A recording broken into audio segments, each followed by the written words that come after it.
KPCA controller ಆಗಿದ್ದ IAS officer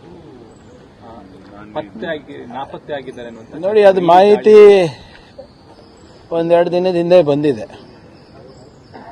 ಇನ್ನ ಯಾವುದೋ ಫಾರ್ಮಲ್ ಕಂಪ್ಲೇಂಟು ಅವ್ರ ಕುಟುಂಬದವರಾಗ್ಲಿ ಅಥವಾ ಬೇರೆಯವ್ರು ಯಾರನ್ನ ಆಗಲಿ ಲಾಡ್ಜ್ ಮಾಡಿಲ್ಲ. ಮತ್ತು ಇವತ್ತು ಕೂಡ ಬೆಳಿಗ್ಗೆಯಿಂದ ಮಾಧ್ಯಮದಲ್ಲಿ ಪ್ರಸಾರ ಆಗ್ತಾ ಇದೆ. ಎಲ್ಲ ಅವರ ಸಂಪರ್ಕ ಕಡಿತ ಆಗಿದೆ, ಸಂಪರ್ಕಕ್ಕೂ ಸಿಗ್ತಾ ಇಲ್ಲ ಅವರು. ಸೊ ಅದಕ್ಕೆ ಮುಂದೆ ಏನು ಮಾಡಬೇಕು ನೋಡೋಣ. ಅದು ಆಸ್ ಆಫ್ ನೌ ನಮ್ಗೆ ಮಾಹಿತಿ ಏನಿರೋದು, ಲಾಸ್ಟ್ ಅವರು ಏರ್ಪೋರ್ಟಲ್ಲಿ ಕಂಡು ಬಂದರು ಅಂತ, ನಮ್ಮ ಕೆಂಪೇಗೌಡ ಇಂಟರ್ನ್ಯಾಷನಲ್ ಏರ್ಪೋರ್ಟ್ನಲ್ಲಿ. ಸೊ ಅಲ್ಲಿನೂ ಕೂಡ ನಮಗೆ ಕೆಲವು ಮಾಹಿತಿ ಲಭ್ಯ ಆಗಿದೆ. ಮುಂದಿನ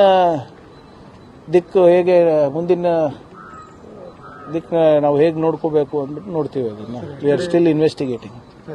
ಸರ್, ಶಿವಶಂಕರಪ್ಪ ಸಾವ್ಕಾರ್ ಅವ್ರ ವಿಚಾರವಾಗಿ ನಿನ್ನೆ ಕ್ಯಾಬಿನೆಟ್ನಲ್ಲಿ ತೀರ್ಮಾನ ಇಲ್ಲ, ಈಗಾಗಲೇ ತಮ್ಗೆ ಗೊತ್ತಿರೋ ಹಾಗೆ ಅವರಿಗೆ ಮಾನ್ಯ ರಾಜ್ಯಪಾಲರು ಅವರಿಗೆ ವಜಾಗೊಳಿಸಿದ್ರು. ಅದ್ರ ವಿರುದ್ಧವಾಗಿ ಹೈಕೋರ್ಟಿಗೆ ಹೋಗಿದ್ರು. ಹೈಕೋರ್ಟ್ ಅವರು ಕ್ಯಾಬಿನೆಟ್ ಅನ್ನೋ ಸಲಹೆ, ಅಭಿಪ್ರಾಯ, ಏಡ್ ಆ್ಯಂಡ್ ಅಡ್ವೈಸ್ ಪಡೆದ್ಬಿಟ್ಟು ನೀವು ತೀರ್ಮಾನ ತಗೊಳ್ಳಿ ಅಂತ ಹೇಳಿದ್ದಾರೆ.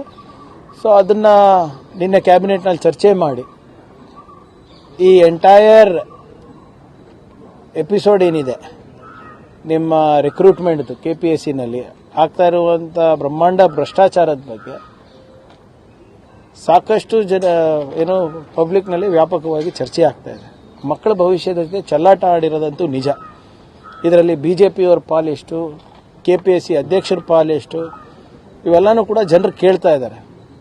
ಸೊ ಆ ಭಾವನೆಯನ್ನು ನಾವು ತಿಳ್ಕೊಂಡು ನಾವು ಕೂಡ ಗವರ್ನರ್ ಅವ್ರ ಹಿಂದೆ ಏನು ವಜಾ ಮಾಡೋಕ್ಕೆ ಶಿಫಾರಸು ಮಾಡಿದ್ದು ಅದನ್ನೇ ಕೂಡ ನಾವು ಕೂಡ ಅನುಮೋದನೆ ನೀಡಿದ್ದೇವೆ, ಅಡ್ವೈಸ್ ನೀಡಿದ್ದೇವೆ, ಮತ್ತೆ ಎನ್ಕ್ವೈರಿ ಕೂಡ ಆಗಬೇಕು ಅಂತ ನಿನ್ನೆ ಚರ್ಚೆ ಮಾಡಿಕೊಂಡಿದ್ದೇವೆ. ಕರ್ನಾಟಕ ನ್ಯೂಸ್ ಬೀಟ್ ಫಾಲೋ ಮಾಡಿ, ಸಬ್ಸ್ಕ್ರೈಬ್ ಮಾಡಿ.